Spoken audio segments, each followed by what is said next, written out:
So yun ang sinasabi ko lagi, no? Para kung sakasakali yung mga relo natin inaalagaan yan, i-clean, inalagyan, chine-check up, balikan siya. Oo, nandun na tayo. Casio yan, G-Shock yan, nandun na tayo time to time. Pero time to time, kumbaga, no matter how mighty the ship is, eventually kailangan mo siya i-dock, no?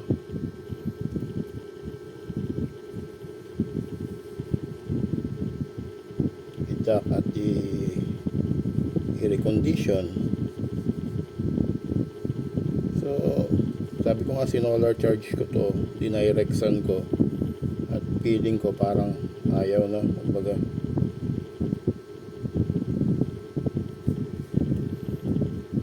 maaari dahil dun sa medyo umitim yung kanyang contact ng kanyang solar. Kasi ito yan, yun yung anong yun, eco contact yan dito sa dalawang spring na yan, didikit yan dun, at dun nangyayari yung charging.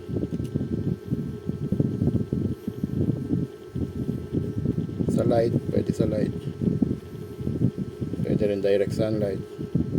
Since araw-araw naman yata gamit ni paring Jolis to, wala siyang problema doon sa charging Hindi niya naman siguro na totokador to ng matagal. Yun lang talaga, medyo siguro pinasok ng tubig. Kasi nga, kung makikita nyo yung kaninang video, yung panel halos kalawang-kalawang na, no? Kinayod ko pa yan. Tapos yung nandito yung kanyang o-ring, sinusubukan ko i-rejuvenate. So sana makuwas dito sa rejuvenator natin ng o-ring, no? Dasal tayo, dasal.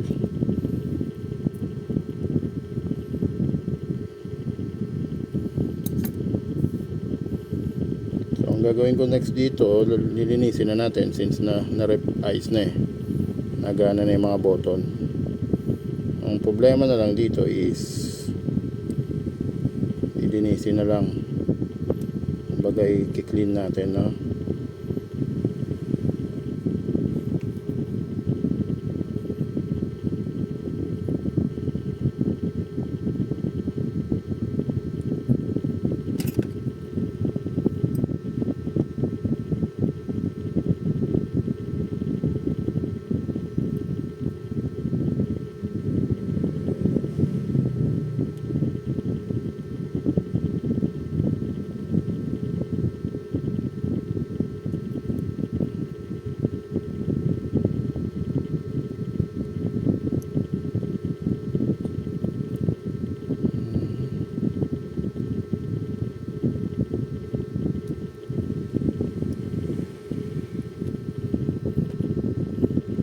Problema yung button.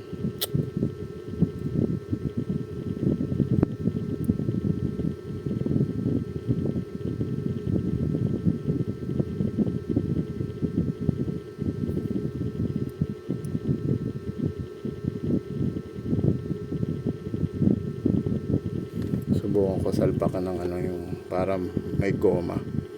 Teka, sandali lang, ha. Okay, so we're back na. Pagpamanhin nyo at medyo mahaba. So ito na, pare.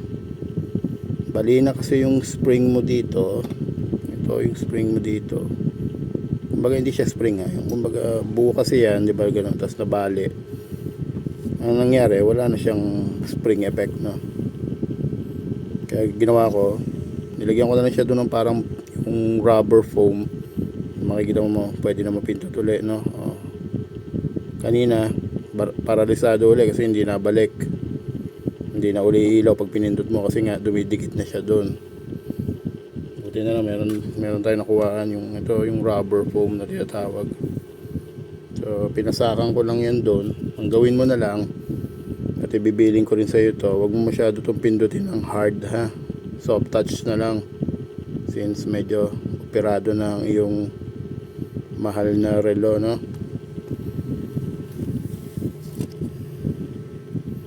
So isa na lang trouble natin, ito, sana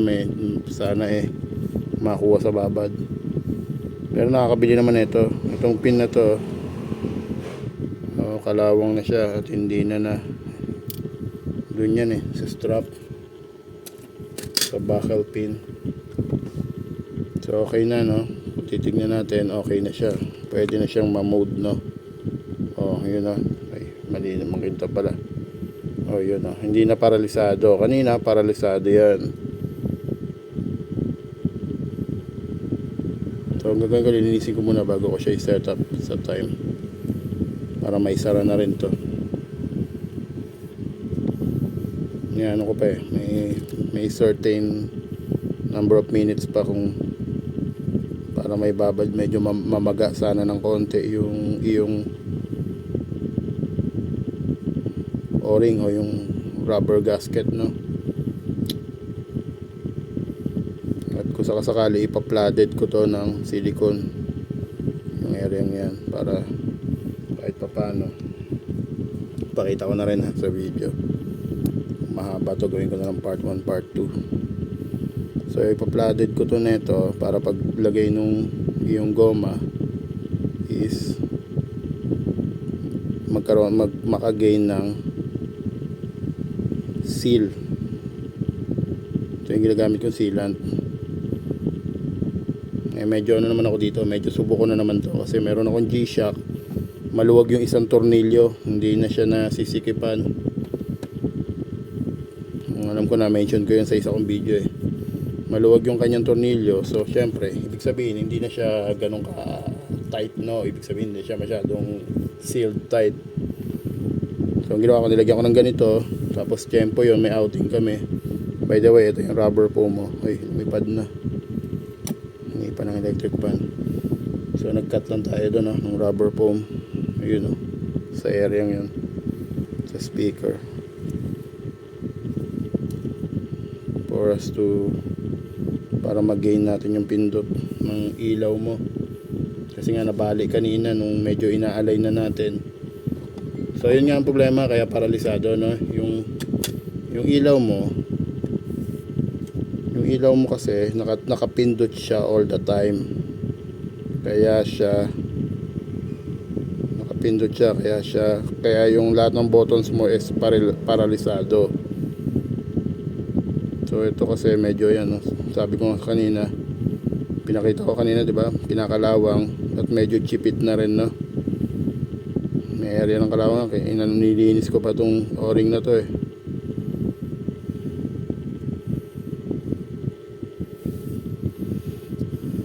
So makakapag-proceed na tayo sa linis, no? So ganyan lang yan, ipa-flooded lang natin ng ganyan yan para pag inano dito sarado. So cut ko muna yung video para hindi tayo lumaki. Ang laki na ng aking video at mahirap i-upload. Kailangan part 1 part 2 na to. Okay, so naisara na natin, no? Okay, pumigpit naman kahit papalo yung mga screw, di siya yung maluwag, no? Mahigpit naman. Kumbaga para sa akin, pwede pa. So lilinisin ko na lang to at okay naman yung button, no? Ayan, no? Ayun, no? Nailaw, di ba? Huwag na lang pindutin maigi na diin. Yung ano na lang, yung soft touch ba? Para ka bang humahawak ng chicks, no? Parang Jules, no? Ma-adjust na natin to ngayon. So okay, proceed tayo sa adjust. Yun.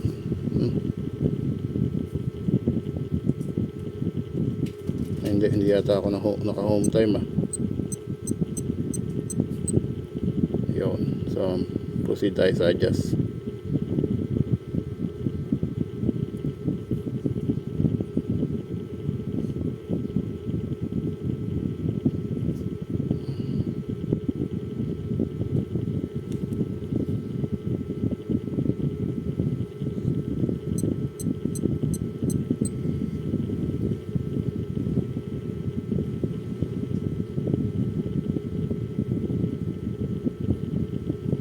Pa yata, no? Teka, baka buksan ko uli.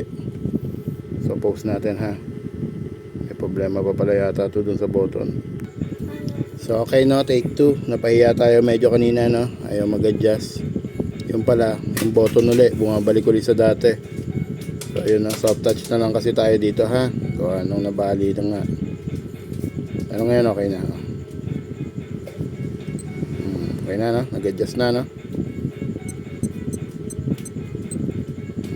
Adjust button. Okay na, pwede na mag-adjust ulit. Kasi ito kanina na-stuck na naman. Stuck na naman tong light. So nagdagdag ulit ako ng rubber foam para bumalik ulit. So for assembly na tayo, no? So yan natin ng double sided. Kasi ito ay nakatornilyo dyan. At yan may double sided dyan.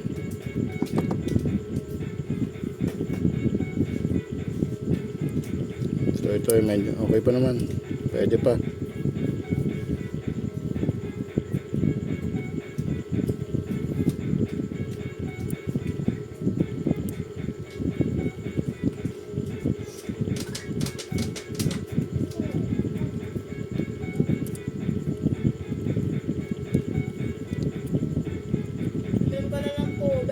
So kanina, no, sabi ko nga time to time kailangan talaga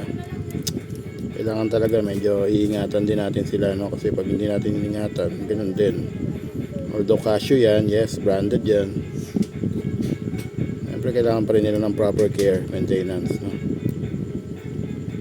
So ang gawin nyo pag ganito, kung yung typical na relo pwede nyo itabi sa tokador, okay lang. Eto, hanap kayo ng parang mga clear, no, doon sa taas hanap kayo ng mga clear case nito. Dati kasi yung G-Shock mayroon siyang clear na lalagyanan, yung parang itlog. Ngayon wala na, ano.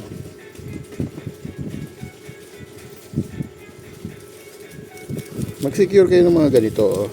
Hindi naman mahirap hanapin to sa mga tumbler, sa mga ano, meron nito. Ito yung silica gel na tinatawag.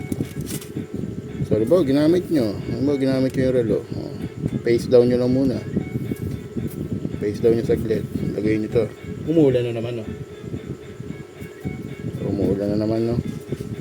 Ano, face down nyo. Kaya, since nandito to, magaliin nyo meron siyang ganito para ma-absorb yung kanyang moist, no? Pero ako talaga ganito ginagawa ko para yung moisture dyan, syempre yung galing sa pawis natin, sisip-sipin niya yan. Tabi nyo lang muna ng ganyan, no? Tapos punasan nyo, gamit kayo ng ano, parang hindi na maulit yung nakita dito kanina, no? Kita naman dyan sa video. So okay naman. Ayun naman, no? Huwag na lang masyadong madiin, ha, pare, kasi nabali na siya, pero ngayon wala na naman siya problema. Kaya ako naman sinasabi huwag masyado madiin kasi ang inaasahan na lang natin doon yung rubber foam. Yun na lang ang may spring effect, kumbaga. Kaya ginanon ko na lang. Ngayon na naman. Huwag na lang diinan, talagang diin na. Tama na, katamtama na pindot lang na. Nag-adjust na siya, no?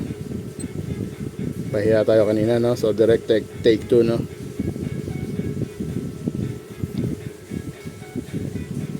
So ito pa pala sa problema, no? Magkaiba na rin yung pin.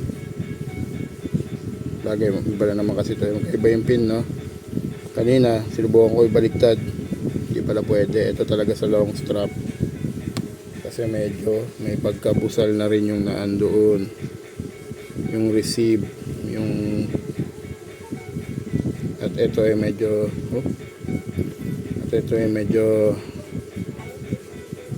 napidit lang konti. Ayos din, yun talaga. Medyo na rin lang siguro to nung sumunod na naggawa o yung sumunod nating yung sinundan kong technician, no? So, long strap. Ito yung short strap. Hindi ko nga pala, ito kalawang na, pero ang ginawa ko, diniinan ko na lang to. Hindi pa naman basta-basta mahuhulog yan, no? Wala kasi akong spare na pin na ganun. Wala akong naitatabi.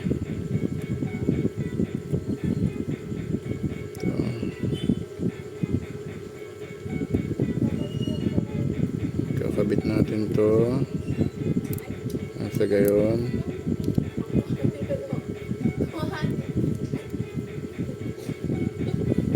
Medyo ano na rin, no? Lagpas na rin. So, pare, no? Medyo considered mo na yung dalawa mong option dyan. Bago naman yun. Pero pwede pa naman to. Kahit pa paano tiwala pa naman ako doon sa nilagay ko. Huwag na lang masyadong ano ha. Huwag na lang masyadong harsh, no? So, bumalik na siya sa pagka-virgin niya, no? Be gentle. Pero, so, okay naman. Na-repair naman, no? Happy to report na nagawa naman natin ng paraan. Miski nagkanda bali-bali kanina, no? Nagkahinang-hinang pa tayo. Okay naman, na-repair pa natin, no? So, ito yung lighting. Yung press niyan, ganyan lang. Katamtaman lang. Dahan-dahan ba? Like touch for the first time, no? Tapos, ang nangyayari kasi kanina pala, napahiya ako kanina. Nag-jammed na naman ito. Nakista ko naman, kaya ayaw na naman mag-adjust. Oh, yan. Parang yun na naman, ah. Oo nga, oh.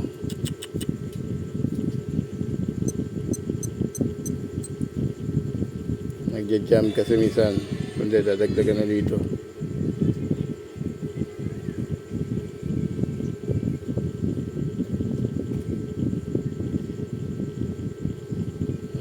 Ganun talaga.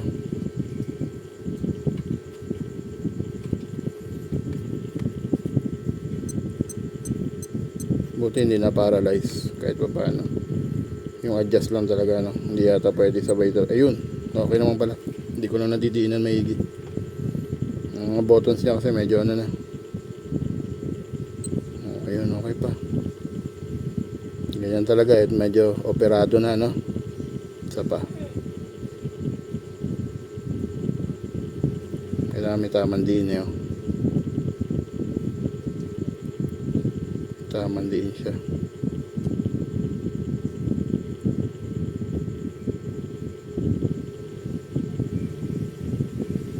May tamang din. Kasi kung ito nag-jam na naman, paralyzed to kahit itong mode, eh. Paralyzed tong mga, ayan, oh. Mga lap time. Saan ba yan? Oh, ayan, oh. Paralyzed to, hindi to nagana, eh. Ay. Ayan, oh. Lap 1. Lap 2. Hindi siya nagja-jam na, hindi na dito, kumbaga dito na lang rin.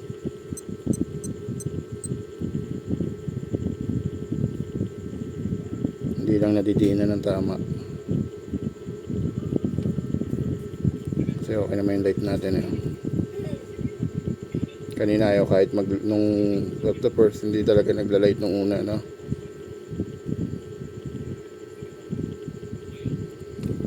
Nag-adjust, ah. Ay, hindi, nadidiinan ko pala.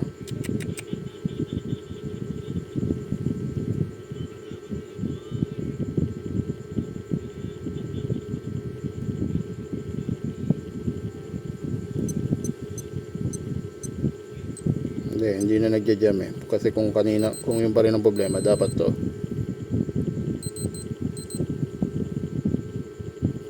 paralyze.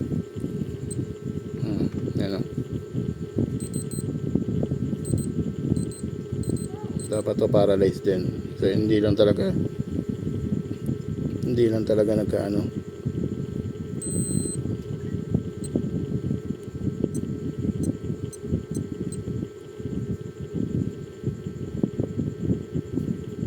Tama na naman to.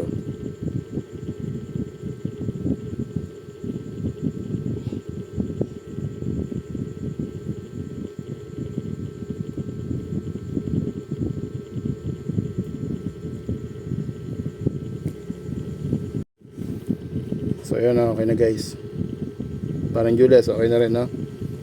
So katulad nga ng sabi ko, soft touch na lang to. Huwag masyadong diinan maigi kasi ang inaasahan lang natin dito yung nakailang palit ako na itong rubber foam, no? Yun, lumilipad.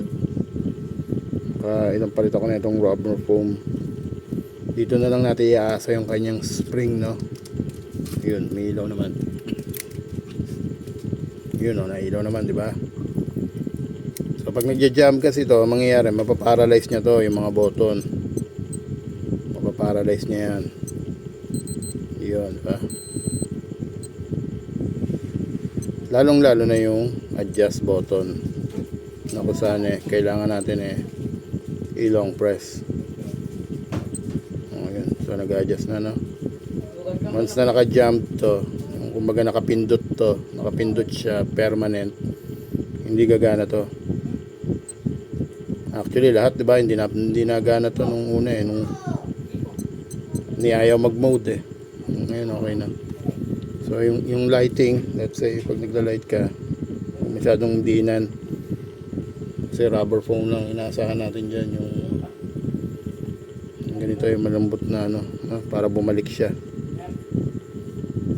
So pag nagpe-press, itong dito tayo umaasa, nakabara yun doon, since the valley na kasi yun, dito tayo umaasa ng ng kumbaga pinaka lip spring mo, no? Siya yung magtutulak doon. Naman tayo pwede gumamit ng metal part para dito.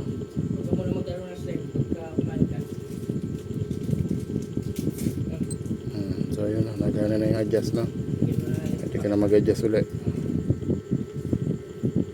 Off, 12 bar seconds, hindi pa nga na gano'n 41.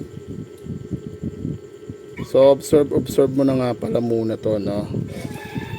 Ang tingin ko baka mahina lang yung contact nung solar panel niya, baka kaya ayaw mag high, pero in-expose ko na to sa direct sunlight gusto ko sana ma-achieve yung ma-high battery uli. So marami kasing factor yon. Maaring yung battery medyo, since sabi mo matagal na to sa'yo at mukha naman matagal na, no? So maaari yung battery, yun na talaga yung medyo niya ngayon, yung wala na siya sa kanyang optimum condition, no?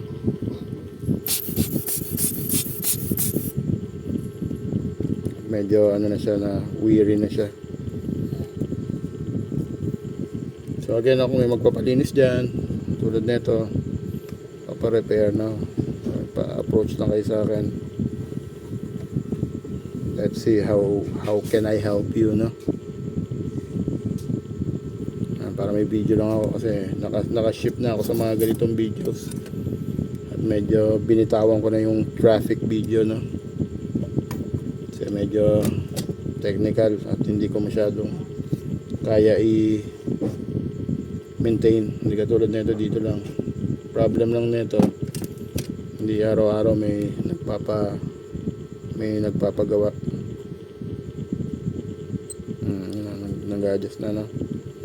So yung ilaw din, yung ilaw na ito paralisado. Nung unang dumating to ayaw mag-light dito, pero pag pinipindot ko dito ayaw mag-adjust, minsan na ilaw. So doon ko siya na-conclude na yung button ng light naka-jam o lagi siyang nakapindot.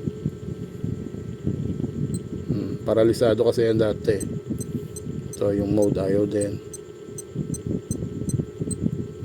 So ano naman to, na naitama ko na sa oras. Medyo advanced to kasi sa akin, kaya 51, no? So ito nakatama kasi to doon sa ating orasan. So yun lang dito. Ito, huwag masyadong pindutin ang diin para hindi siya madiinan, no? Para hindi maulit yung ganong pangyayari na na-paralyze. So linisin ko na rin lang to, tapos na, okay na.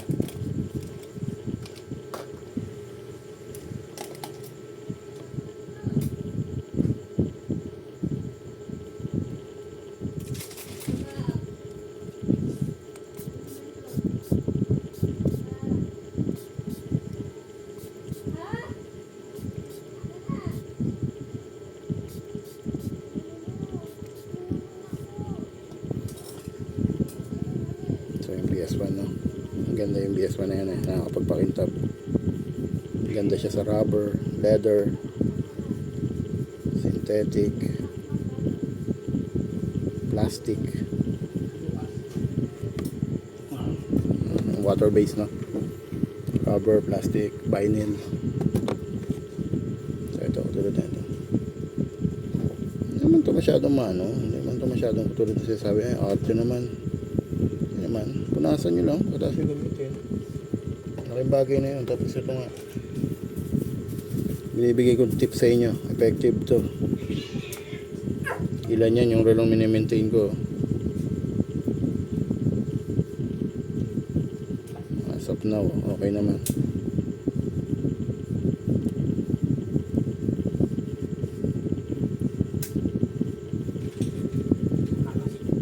Yes.